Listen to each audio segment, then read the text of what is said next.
Solidarity forever. Solidarity forever. For the union is strong. My name is Dr. Dennis Mugambi. I'm the KMPDU chairperson for Embu County, Tharaka Nithi, Meru, Isiolo, and Marsabit.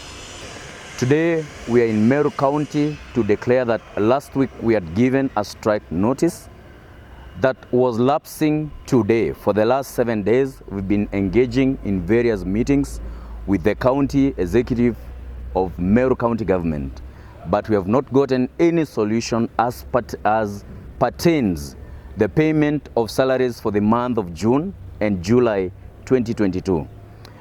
Statutory deductions have not been paid from April this year. That is April, May, June and July.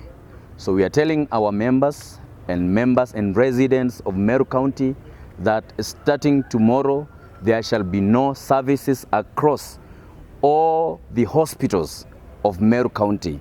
Every healthcare worker shall proceed on strike beginning tomorrow until such a time that the county government of Meru is going to pay salaries for the month of June and July, until such a time that the county government of Meru is going to pay statutory deductions for the month of April, May, June and July, until such a time that the county government of Meru is going to find it worth promoting its officers serving in the health sector. So we are proceeding, more than 2,200 members belonging to the unions of KMPDU, unions of Canaan, union of Kuso, union of KNAPT are going to proceed on strike beginning tomorrow morning. Sasa tunasema hii pesa ikiachiliwa, sisi tunarudi kwa sababu tunaona ni mwezi wa 3.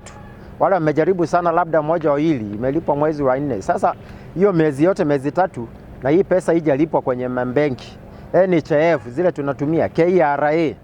Sasa sisi tunaona tunaelekea pande ya kushairok. Unajua tukichukua pesa ya shairok, mshahara utakuja na interest ya 10%, mshahara itakuja na interest ya 20%. Kwa hivyo sasa tunasema kutoka kesho wafanyikazi wamechoka, punda amechoka, hakuna kazi kutoka kesho. Wacha sasa sisi tungojee Mungu atulishe. Asanteni sana.